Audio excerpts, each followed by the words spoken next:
আসসালামু আলাইকুম বন্ধুরা, ফাইনাল তোমাদের জন্য নিয়ে চলে আসলাম নতুন আরেকটা ভিডিও। আজকের ভিডিওতে আমরা এক্সপ্লেইন ভিডিও বানাতে যাচ্ছি। আর এই এক্সপ্লেইন ভিডিওতে আজকে আমরা এক্সপ্লেইন করব মিনাতো ভার্সেস 1000 শিনোবি, সেই মুভিটা। এই মুভিটা যে রিলিজ হয়েছে এটা কিন্তু এক্সপ্লেইন কেউ করেছে নাকি সেটা আমি জানি না, তবে আমি এটার এক্সপ্লেইন ভিডিও নিয়ে চলে আসলাম। আর হ্যাঁ ভাই, আমাদের চ্যানেলটাকে কিন্তু অবশ্যই সাবস্ক্রাইব করে রাখবে এমন ভিডিও পেতে, আর লাইক করতে কিন্তু ভুলবে না। তো চলো আর বেশি কথা না বাড়াই, আজকের ভিডিওটা শুরু করি। আজকের ভিডিওতে অনেক মজা হতে যাচ্ছে। আজকে আমরা এক্সপ্লেইন ভিডিও নিয়ে চলে আসলাম। চলো বেশি কথা না বাড়ানো যাক, আজকের ভিডিওটা শুরু করা যাক। Let's go. ভিডিওর শুরুতেই আমরা 1000 হিডেন স্টোন শিনোবি দেখতে পাই, আর তার সামনে আমরা একজনকে দাঁড়িয়ে দেখতে পাই। একটু কাছে যাওয়ার পর আমরা দেখতে পারি তার ইয়েলো হেয়ার, যেটা দেখে হয়তো অনেকেই বুঝে গেছে এটা কে। না বুঝলে আমি বলে দিচ্ছি, এটা হচ্ছে দ্য ইয়েলো ফ্ল্যাশ মিনাতো নামেকাজে দ্য ফোর্থ হোকাগে। তারপর আমরা দেখতে পারি মিনাতো রাসিঙ্গান ক্রিয়েট করছে। রাসিঙ্গান ক্রিয়েটের পর সে আবার তার সামনে থাকা 1000 শিনোবির দিকে তাকায়।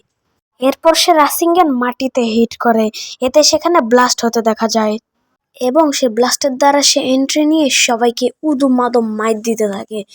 সে এমন মাইট দেয় তাদের, ভাই সাপ, মাইটটা অসাধারণ। তারপর তাদের কিছু শিনোবিকে মারার পর সে সামনে চলে আসে। এরপর স্টোন ভিলেজের কিছু শিনোবিরা art style dragon jutsu use করে মিনাতোর উপর অ্যাটাক করে এবং এরপর একটা ড্রাগন হেডকে আমরা মিনাতোর দিকে আগাতে দেখতে পারি। মিনাতো সেটাকে আসতে দেখে তার টেলিপোর্টেশন বিগেস্ট জুৎসু ইউজ করে, এতে সেই ড্রাগনটাকে আমরা অন্য একটা জায়গায় টেলিপোর্ট হতে দেখতে পারি। এবং আমরা দেখতে পারি স্টোন শিনোবিরা কিছু একটা দেখে প্রচুর ভয় পেয়ে যায় এবং আমরা দেখতে পারি সেই ড্রাগনটা এবার টেলিপোর্ট হয়ে তাদের দিকে এগোচ্ছে এবং তারা ড্রাগনটাকে এগোতে দেখে প্রচুর ভয় পেয়ে যায় এবং সেখানে একটা ব্লাস্ট হতে দেখা যায়। এরই সাথে সেখানে অনেক স্টোন শিনোবি মারা যায়। এরপর একটা স্টোন শিনোবি আর একটা স্টোন শিনোবির কলার ধরে বলে, তোমার প্ল্যানে আমরা এই ড্রাগন জুৎসু ইউজ করেছি, এতে আমাদেরই লস হলো, আমাদের শিনোবিরাই মারা গেল। আর এখন এই কাজের জন্য তোমাকে পস্তাতে হবে, আমি তোমাকে শেষ করে ফেলবো।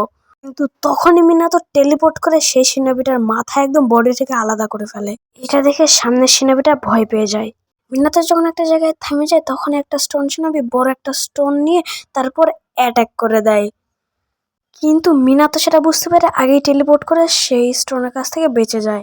এরপর সে কিছু ফ্লাই রাইজিং কুনাই ছুঁড়ে সেটা ক্লোন জুৎসু ইউজ করে আরো বেশি বানিয়ে ফেলে। এরপর মিনাতো টেলিপোর্ট করে তাদের সবাইকে একদম শেষ করে ফেলে এবং আমরা সেখানে ইয়েলো লাইটনিং হতে দেখতে পারি।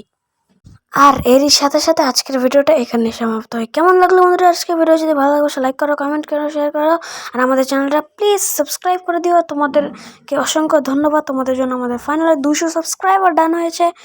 তো ভালো থাকবে, সুস্থ থাকবে, দেখা হচ্ছে অন্য কোনো ভিডিওতে। আল্লাহ হাফেজ, সি ইউ নেক্সট ভিডিও।